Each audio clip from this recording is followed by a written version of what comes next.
Hi there, this is Heather of Shutterbug 101. Today we'll be going over the Olympus E-M5 Mark III and the kit lens, the 14-42. Let's get started.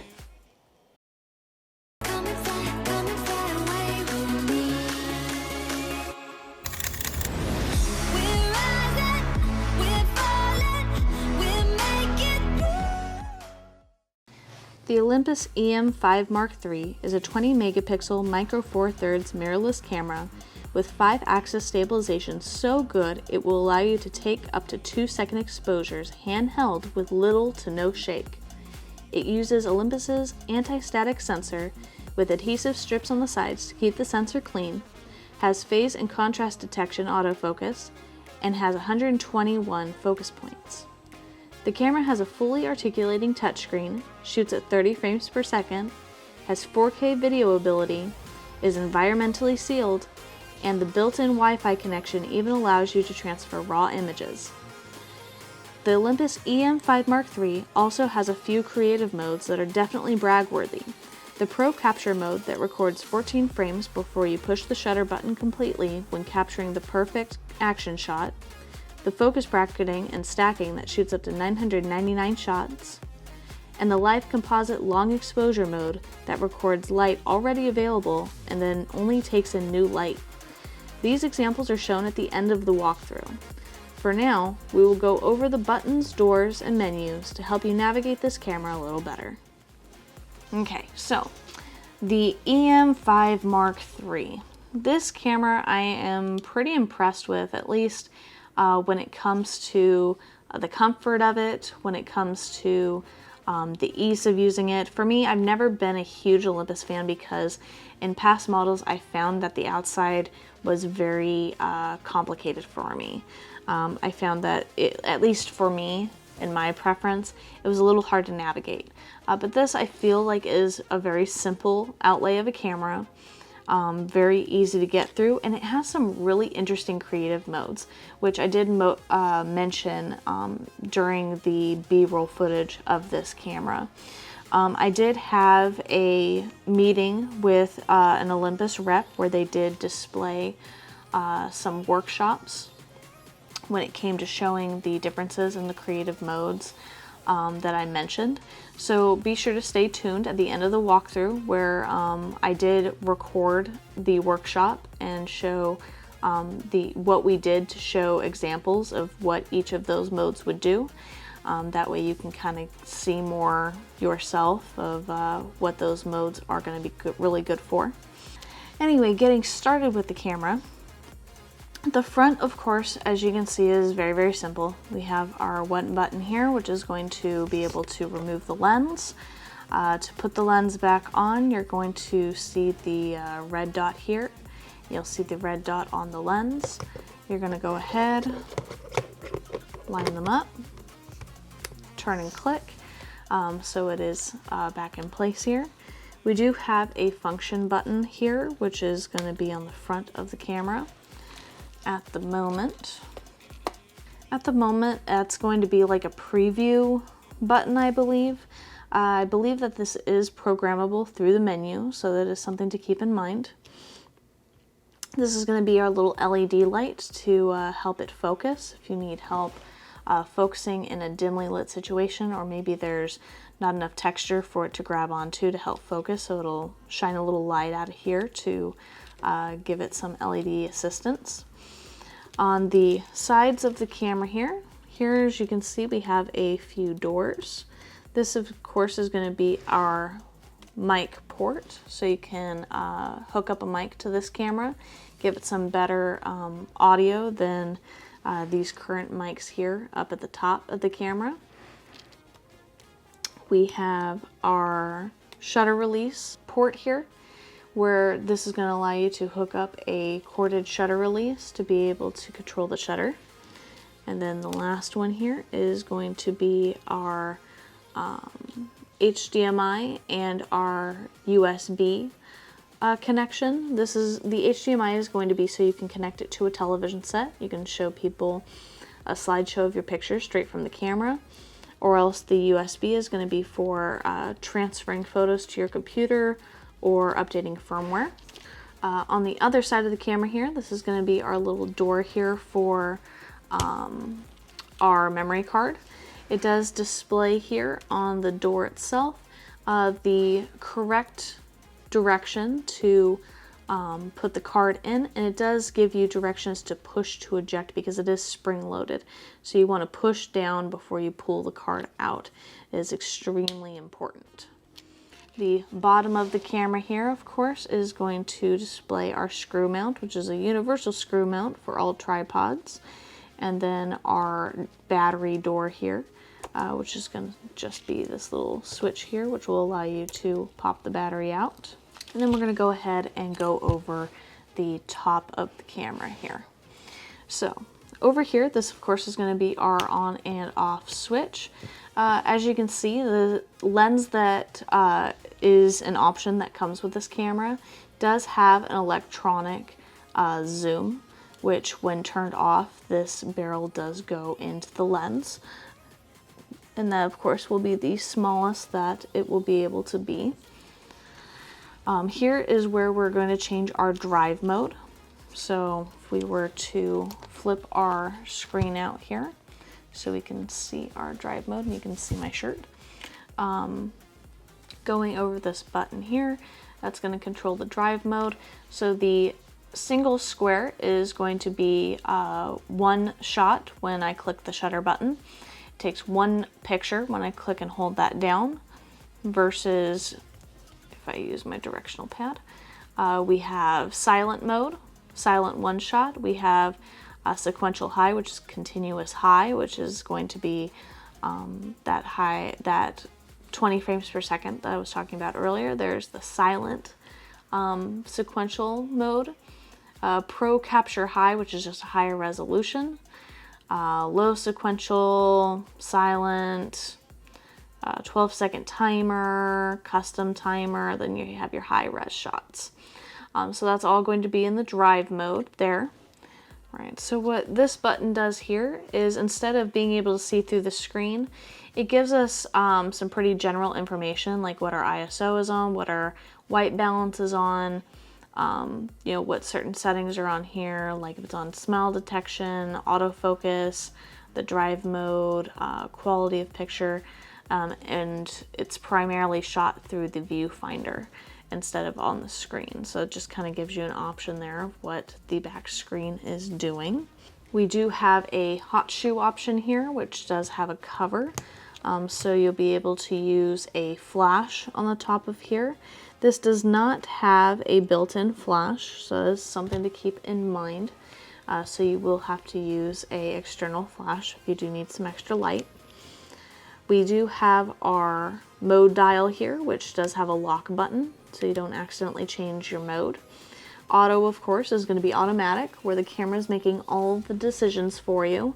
You don't have any control. You have your scene modes, which are going to be like auto, but you're telling the camera exactly what you're taking pictures of. So you're like, camera, I'm taking pictures of people, of motion, indoors, nightscapes, any of those. So it's still automatic, but you're telling it exactly what you're going to be doing. So you can be a little bit more specific with it. You have your art mode, which is essentially going to be filters. So you have like pop art, soft focus, you have like black and white, cross process, sepia, you know, there's all sorts of ones in here. You have vintage, partial color, instant film, you know, so different ones that you can play with if you're bored and you want to kind of see what the camera can do. You do have a video mode. Now, you don't have to be in video mode in order to do a video. You can be in any of your manual modes or even your auto mode here. All you have to do is push this red button. You push it once to start recording, push it again to stop recording. Very simple.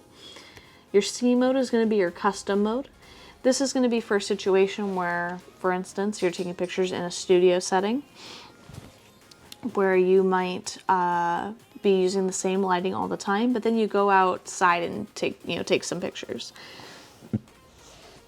whether it be in your front yard or on a hike, and then you come back in and you want to put your settings back to your studio setting. Well, if you save it to your custom mode, then all you have to do is put it to the C and you're good to go. So it's just there for ease of use. The B is going to be your bulb mode. This is where you're going to want your remote control to do a long exposure for however long time that you want to do that for.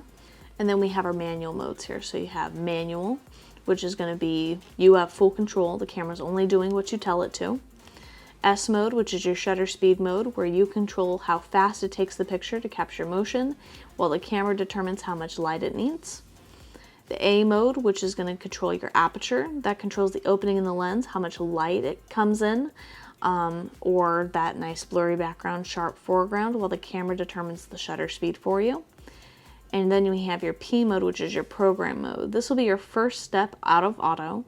It's essentially going to be auto mode, but you have more control over your settings. So where it's autofocusing, how it's autofocusing, where it's taking the light from, and with some cameras, your aperture or your shutter speed even. In the rest of our settings here, I'm just going to stay in the P mode because it's going to display all of our options versus in auto and scene modes. You're actually going to be limited to what you can change. So do keep that in mind. We do have our adjustment knobs around the shutter button and then behind the shutter button as well, which is going to change different things, anything from your aperture and your shutter speed to possibly your ISO and other settings in the menu here. We do have your exposure compensation. So if you wanted to push this button up on top and then adjust accordingly, which you would use this dial here, you can go down. So you can go minus, which will make it darker, or plus, which will make it brighter. This is going to be so you can make your image a little bit brighter or darker without changing any major settings. And we've already gone over the record mode here. We do also have an ISO button, which is going to control our sensitivity to light. When it comes to photography, aperture, shutter speed, and ISO all kind of interrelate when it comes to making you the perfect photograph. So if you're just getting to know your aperture and your shutter mode, I would put ISO on auto, and then you can actually set in the menu what you want the limit to be, because the higher the number, you lose more clarity, you get more visual noise. So I would say a good high number to limit it to would be like 1600 for this camera. So you can tell the camera, oh, don't go, you can choose between 200 and 1600, but don't go beyond that, which is kind of nice.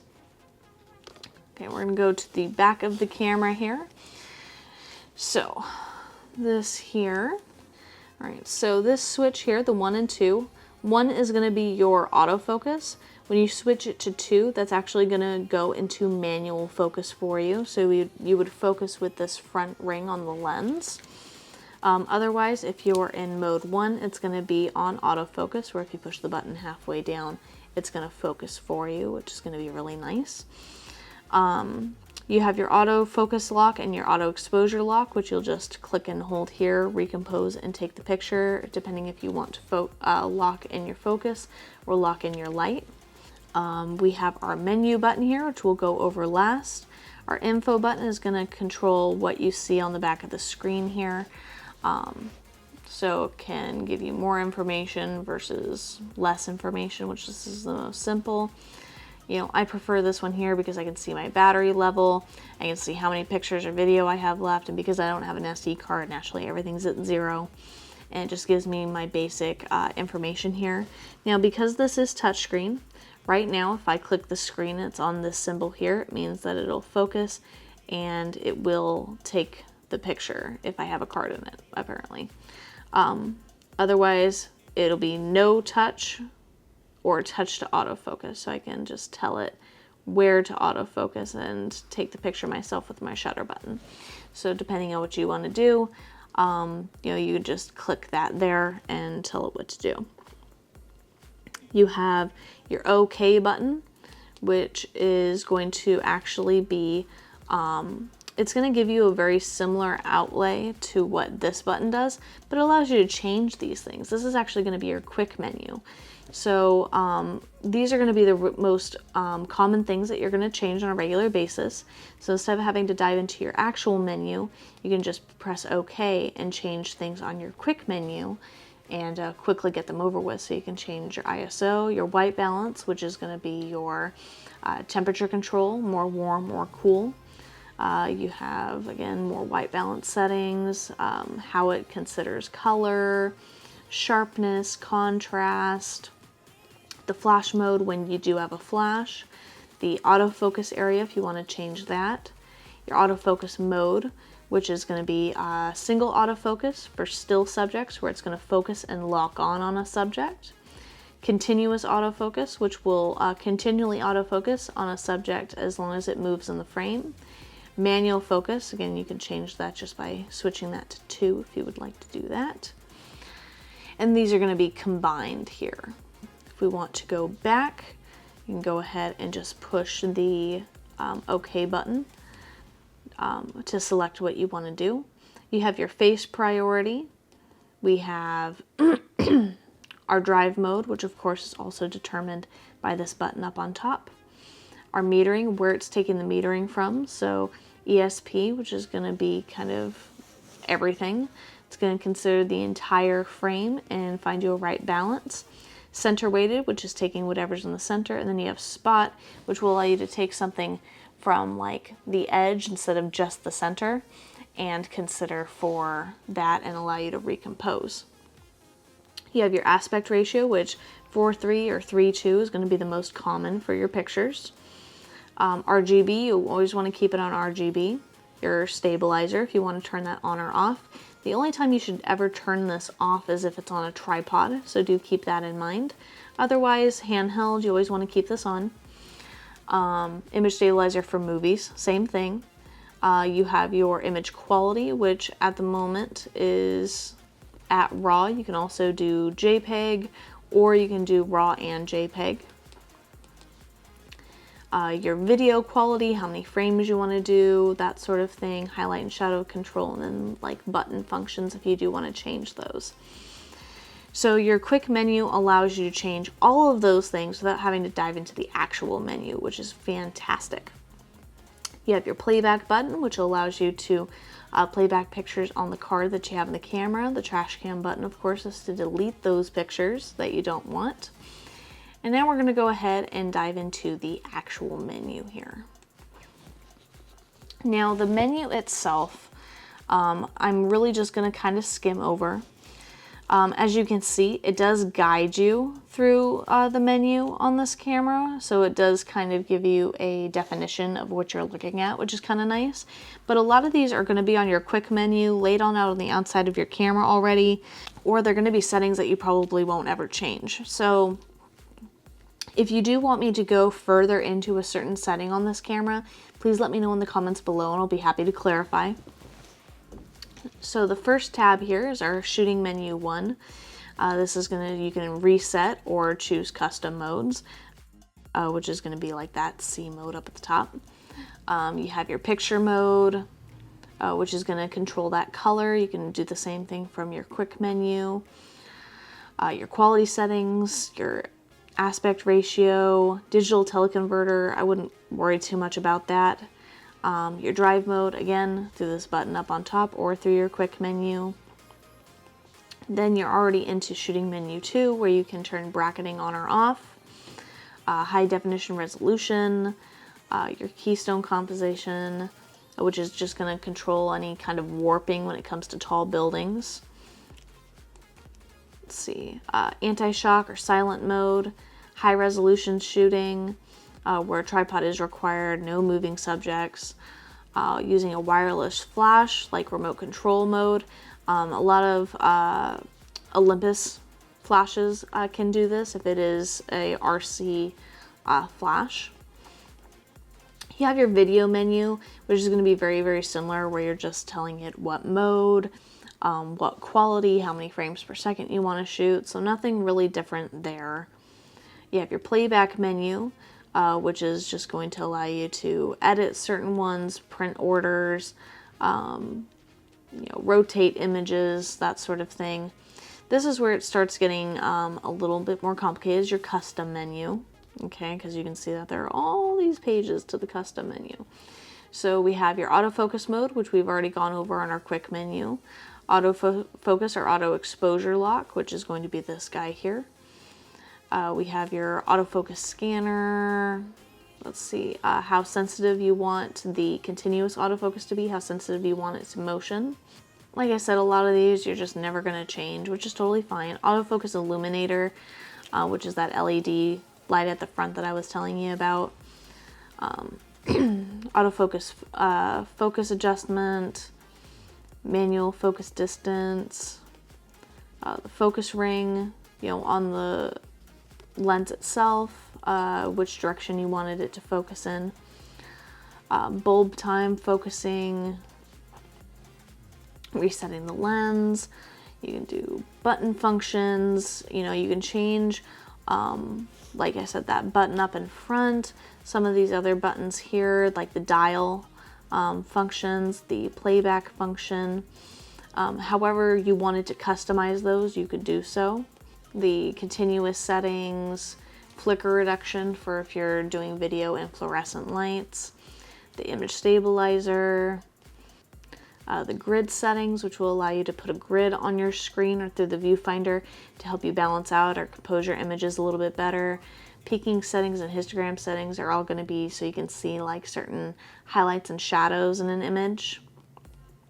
The selfie assist, if you want to flip this screen out to do a selfie, it'll help you out there.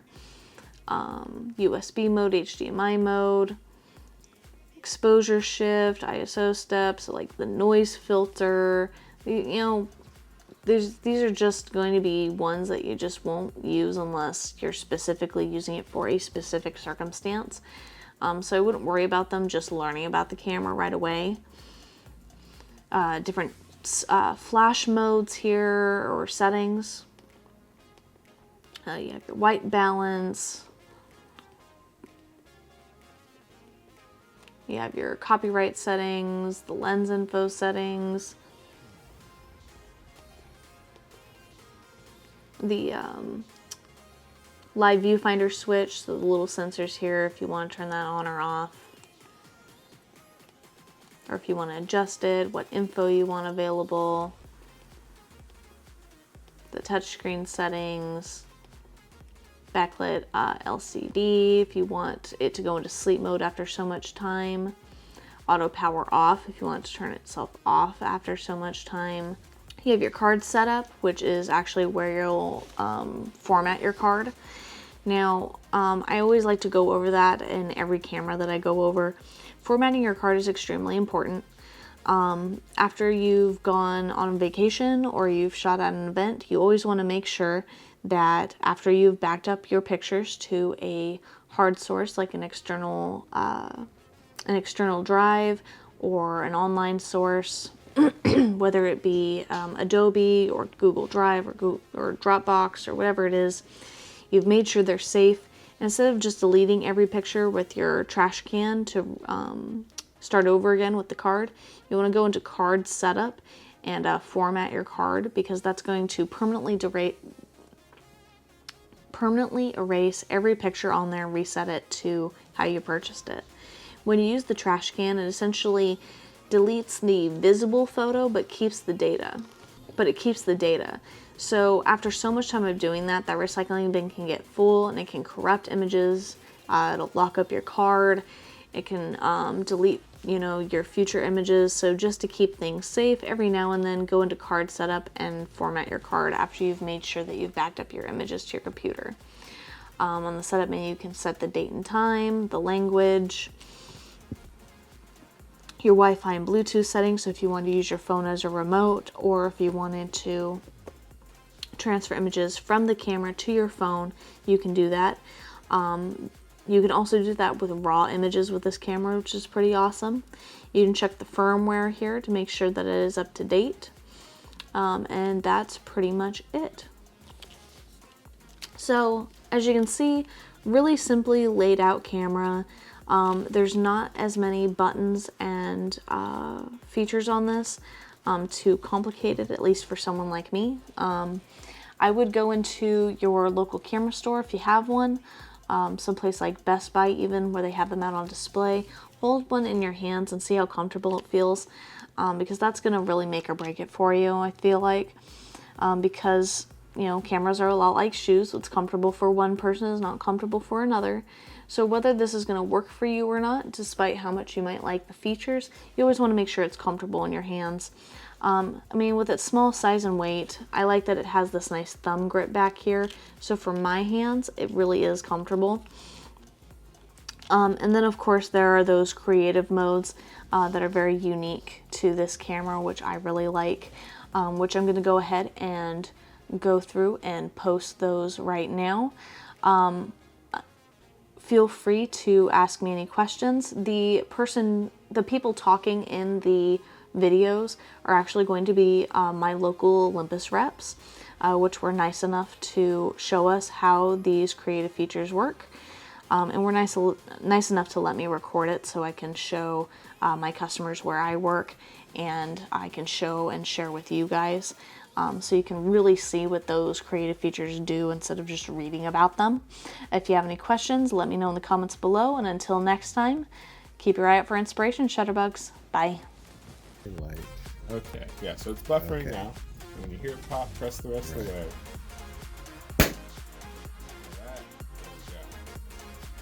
Let's see how Bob